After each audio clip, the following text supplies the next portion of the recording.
Mila Maxwell is an author from Clare, Nova Scotia, Canada, with a deep rooted passion for storytelling and a love of the outdoors. A proud French Acadian, Mila draws inspiration from both her cultural heritage and her adventurous lifestyle, which includes being a volunteer firefighter. She lives in Sussex, New Brunswick, Canada, with her husband Jeremy, son Bennett, and two French Bulldogs. When not writing, you can find Mila out in nature, at the gym, or helping others through her work in the community. Welcome to the Hybrid Author Podcast, Mila. Thanks for having me. We're as honored and thrilled for you to join us. We'll just start at the beginning of how you came to be a writer. I think I always liked writing. I found it easier to express myself through writing. And I didn't really consider myself a big writer until my mom, who tends to save everything, she had found some things in the closet from when I was a child, just little letters and assignments that we had as kids in my class. So yeah, I ended up doing a major in journalism. And while that's a bit different writing than what the book was, yeah, I've always found it better. I've always found it easier to express myself through writing as opposed to speaking. So it came somewhat natural to me. Natural from there. Fantastic. Yeah, I can concur with that. I was the same, especially. And were you a big reader as a child? Not so much as a child. I think when I was about 13, 14, I remember picking up this book. It was an autobiography of this doctor who was out in Antarctica. I think it was called Icebound. Oh, wow. Yeah, it was very interesting. She ended up finding out she had breast cancer while she was there, and actually, with the help of her team back home, performed like a biopsy on herself. Oh, wow. And yeah, and that I think that was the book that really got me into reading, aside from like reading Goosebumps Yeah. when I was a teenager or younger. But I have to laugh now because the books from my childhood are the rollback yeah, my dad's graphic novels, and my children are reading them now, and I'm just like, oh my goodness, goosebumps is it's around great. me. They're timeless. They're timeless. Yeah. Yeah, no, absolutely. Well, today we're talking about your book, Finding Lady Baltimore. You know, it's set against a rugged, untamed coastline. Can you tell us a bit about the work and how your love of the outdoors and your French Acadian heritage shape the setting and the emotional tone of the story? Yeah, I think there is ruggedness, but there's also a softness to the coastline. And where I grew up, I was very close to the beach, so we would spend a lot of time there. And I felt like rules didn't apply. I felt like we could just be free when we were there. So it just kind of took the severity or the seriousness out of our life and made it more, you could be a kid when you went to the beach. So, I mean, if you're getting really metaphorical and symbolic, you can have ruggedness with the softness. And I think that comes through in the book as well. And being French Acadian, that had to weave in because I grew up French Acadian, my parents, their parents, it goes down the line. In 1755, we were all deported from our land and then we came back. So there's a certain resilience in our culture too that I really had shine through the book as well, through my protagonist Morgan's character, who is very much based on me. So, yeah, I think I did an okay job at weaving those things throughout the book in a hopefully eloquent and imaginative way. No, that's fantastic. And what categories, like what genre do you put the book in? That was a really hard one. When I was writing it, I always thought it would fit into young adult because I wrote it from my 17-year-old's perspective. And then it really surprised me how many people that were not in that category that read it and really resonated with it. So my father's friends who are in their maybe 50s, 60s, and older, they read it. Males read it and could relate to my father's character, to their because they might have daughters that they could see them, see in the book. So it's a very wide-reaching genre and a very wide-reaching theme or themes because it touches on so many different things. There's a bit of mystery, there's self-discovery, there's coming of age, there's suspense, there's a lot of different things. So I think I've been told with the book that it's been a book that people would not necessarily have picked up had they not known me as the author, but Mm. it has helped them branch out into different genres that they may not have normally picked up. Yeah, that's incredible. I love that. And you've probably had a lot of good word of mouth then, haven't you? Like, that's, yeah. Yeah, it was I think I did an okay job at building it up before the launch, and I used to own a business here in town, so I got to know a lot of people over the years, not being from here. Yeah, it was very far-reaching. I was very surprised how many people showed up to the launch. I think there were close to 100 people. Wow. Amazing. Yeah, it was amazing. So, yeah, the word of mouth has been fantastic, and I try to put it out there as much as I can and speak about the themes and the things behind the book and the reason that I wrote it. I try to get that out there and get these conversations going. Yeah, no, that's amazing. Well, the novel explores complexities of growing up alongside a sibling with disabilities, a theme which I haven't heard so much in fiction myself personally. But so, what inspired you to take on this subject, and what conversations do you hope to pursue with the book? The relationship between my sister Sarah and I was what really brought this on. And it was never something like it wasn't something that, I don't know, 10 years ago I said, oh, I'm going to write a book when I'm close to 40 or later in my 30s. It was never something that I aspired to do. It was something that I always thought, oh, it's really neat how people can write books, like good for them. So, yeah, it was just something I had a conversation with my mother about my sister, that how I sometimes didn't feel good enough around her. I felt that I put too much pressure on myself to be someone for her. So, after we had that conversation, I was going to bed one night and I just got this sentence in my head. And it was basically something along the lines of, what if something happened to me that allowed me to see my sister's life? Like, Mhm. if I could see her life through her eyes. So I said, that will be tricky to write as a memoir because I have to have some sort of creativity, imagination. So that's where the fiction element came into play because I tried writing memoir. It felt very flat. I had a really hard time connecting different events that actually had happened and keeping the flow of the plot going. So I did choose to write fiction. And once I decided that, It was I easy. hit the ground running. Yeah, it was easy. I think within 6 or 7 months, it was done and ready to go. Oh, amazing. And can you tell us, is it older sister, younger sister, and what's the disability? Yeah, so she is 18 months younger and she has cerebral palsy. Yep. So she has some mental challenges as well as physical challenges, but she's living life to the fullest. Totally. Lives on her own now with she lives in a special care home. Yep. Where it's staffed 24/7, but yeah, she lives a very, very fulfilling life. Yeah, no, that's great. And did she have any hand in the book, or did you share anything with her or with your family, your mom? Yeah, that was Sarah is it's hard for us to have deep conversations just because Mm. of her disability, and I like to think that she understands more than people may give her credit for, but she was never a person that I went to while I was writing this book for stories, for advice, or anything like that, and that was a big reason that I chose to write fiction so that I had seen things, I had noticed things growing up, things that may have been challenging for her, maybe accessibility things for her that were not always there. So I said, this is going to be great because I'll be able to write fiction and really weave a lot of my personal and our family's personal story within the book, but bring those subjects and those themes and those maybe challenges to light where I wouldn't have been able to otherwise.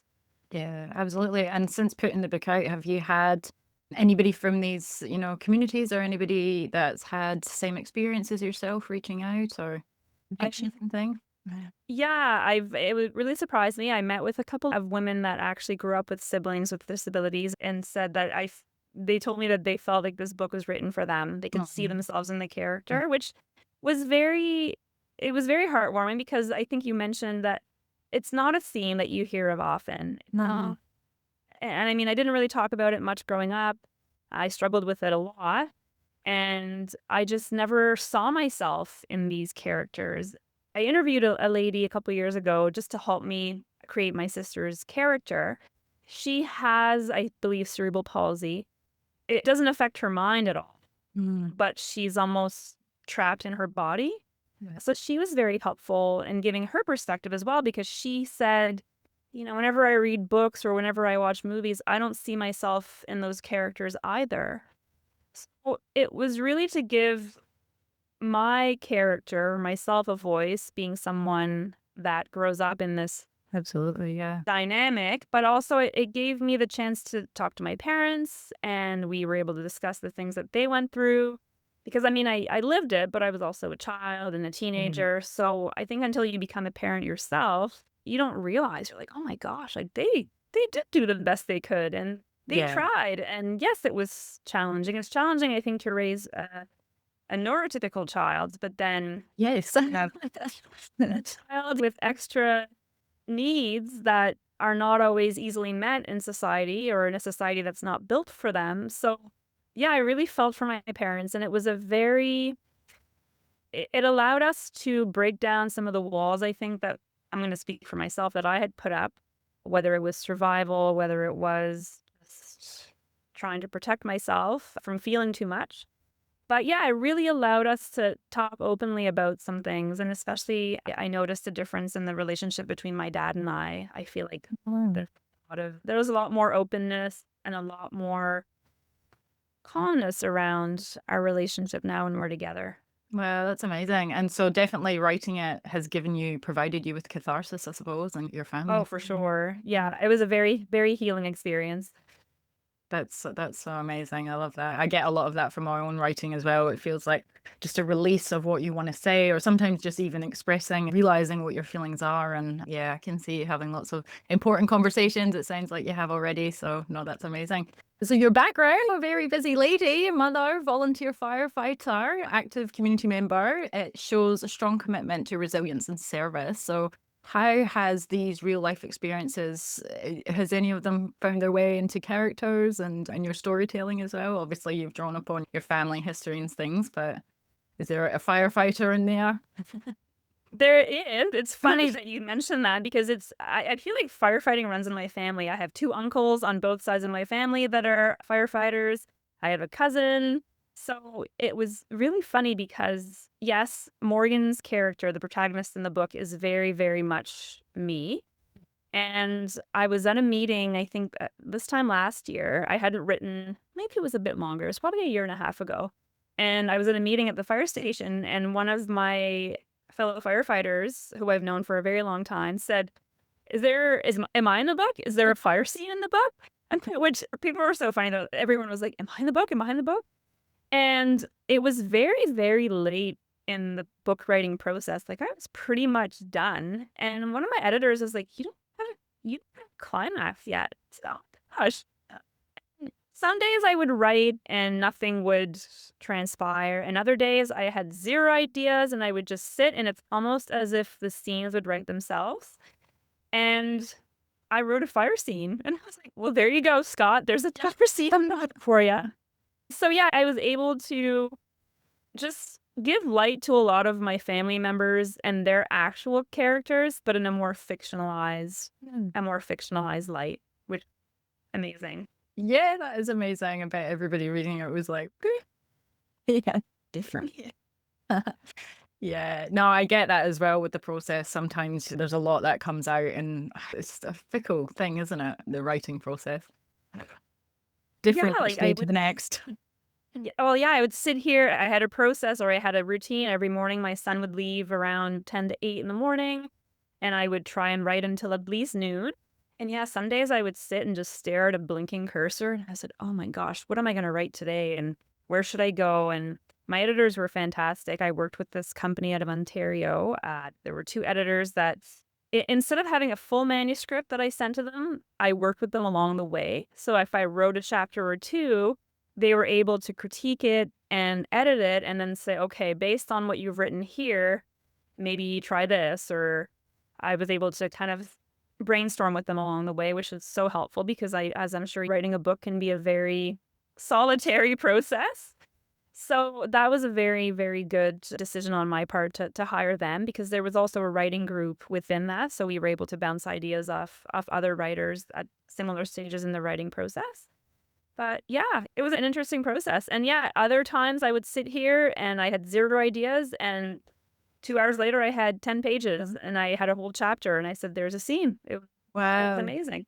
That is amazing, and I haven't heard of that before actually, people creating that way, especially editors. I thought you had to have, like, the full whack for them to be able to give the overall view, so that's really cool. Yeah, they were amazing, and it was something that really drew me to their program because I really stressed out with I tried this on my own for at least a year and a half, and I would go this direction and that direction, and I would say, "No, like, it just doesn't feel right," and I was so anxious about it to say, "Am I gonna spend all this time and all this energy and put all this effort into a book that ends up being garbage?" It's the fear that Did. And especially, like, I would try to there's the pantsers and the plotters, and I tried to be a little bit of a mixture of both where I had some sort of an outline, but I also just let the story evolve on its own. But yeah, it was a very neat process because it gave me that comfort to say, "Okay, I am on the right track. What I'm writing is somewhat good." And yeah, it was great to have that support and that coaching along the way. Yeah, for sure. And even just to hash it out with other people, talk about it each step along the way, that would even unblock a lot, I reckon, for sure. That's Especially peeling back those layers. Like, a lot of times we'll have these stories that we think, "Oh, no one wants to hear that," or "No one is gonna read that." Everyone has a story. yeah. Everyone has a story that can relate. It might not relate to everyone, but it can relate to the people that are meant to hear it, and I think once you do start talking about it and sort of planning, the layers that might have come to build over time get peeled back, and then there's often a beautiful story just hidden within or behind those layers. Yeah, it's amazing. And then when you put it out there and you actually connect with other people, I think that's the real magic as well. So yeah, Yeah. for sure. No, that's great. Well, as a Canadian author, navigating both personal and cultural identity in your work, what's the publishing adventure been like? We've talked about the writing process. And do you have advice for other writers who are balancing personal themes and things they've maybe gone through with universal resonance? Yeah, the publishing, there's a few ways of going about it. There's the traditional publishing where you would send a query letter and you might get rejected. Most likely you would get rejected, and you just have to keep going and going and going. And your book might not be published for years. And I knew very early on that that was not for me. And it's not because I feared rejection. And it might be something that I pursue down the road where I do get it traditionally published. But I knew that I had a story to tell. I knew that it had to come out sooner rather than later. And I just felt that the self-publishing route was that was going to be my direction. And I took a program, it was called selfpublishing.com. And it was great because they coached me along the way. So they didn't just do everything for me. They told me what they were doing. So they basically said, if ever there's a second or a third and so on, a follow-up book, then you know what to do. You know how to lay it out, what programs to use, you know the process on uploading to Amazon and things like that. So I'm really glad that I did go that route. And I do have a background in marketing and PR and all those things. Mm, So I feel like a lot of the things that a traditional publishing house would do for me, I'm able to do myself. yeah. But it's still not the same as being a traditionally published author because they do get a coverage, they get a lot more traction, they get a lot more say. But now that I am an indie author, I try my best. I'm still going to read what I want to read, but if it's a toss up between someone that's an indie published book versus a traditionally published book, I'm like, you know what? The traditionally published book did a lot of intention. I'm gonna give this indie author their book a chance and try to get them. That's great. Yeah. I appreciate that on my end too. So And is there a big community in Canada for indie authors and things like that? I'm not really sure of that. I think it's becoming more and more prominent. Mm. I've been noticing like the bigger bookstores. I don't know what you have in Australia, but that's where you are, right? Australia. Yeah, yeah, Perth, yeah. Yeah. So we have what's called Chapters, Indigo, and Cold, which is a massive bookstore chain, similar, I think, to Barnes and Nobles in the States. They have been nothing but fantastic. I went to them a few months ago, shortly after the book was published, and they were like, "Yeah, sure, like it looks great. Your cover's fantastic." Yeah. I had a little business package for them, and they have been great. Their commission person at each location has been fantastic. I have had a harder time getting into the smaller scale bookstores. It's Right. almost like they're not huge on indie author books. I don't know if they don't think, and this is just my experience. I'm not No. uh, Yeah. saying anything negative, just saying that's how I find it is. Like I'll email these stores and people don't get back to me, and I'm like, well, it's not for that at this time, I guess. But I feel like if anyone's listening, that you might be missing out on some really good storytelling if you just stick to the traditionally published books. Yeah, that's it. Wow. Yeah, I haven't actually approached any big stores, but like from my experience here, I feel like it's the reverse. Like we've got like indie bookstores that are popping up for specific genres that want to support like self-published people. Like there seems to be a lot more of that, and I just would Yeah, assume that the bigger chains are a bit more anti self-publishing, but it's definitely more of an accepted avenue these days. And I think that the issues that we're all up against now for the next publishing phase is the AI generative market stuff that we're in and what that's going to shape. I think, yeah, it seems like traditional hybrid and self-publishing is now the norm, and then we've got this next thing, so that's going to be very interesting to see what happens yeah. with that, with bookshelf and space. So yeah. Well, you've had such a career, Mila, and do you have any other final advice you want to offer to writers about anything at all? Just yeah, if anyone's listening that's never written a book or is thinking like my story or whatever I have to say is not important, I would dare you to challenge that opinion. And even if you just write the book for yourself and you never get it published, it might surprise you. And there's ways out there to get your book if you do decide to publish it. There's ways to get it out there.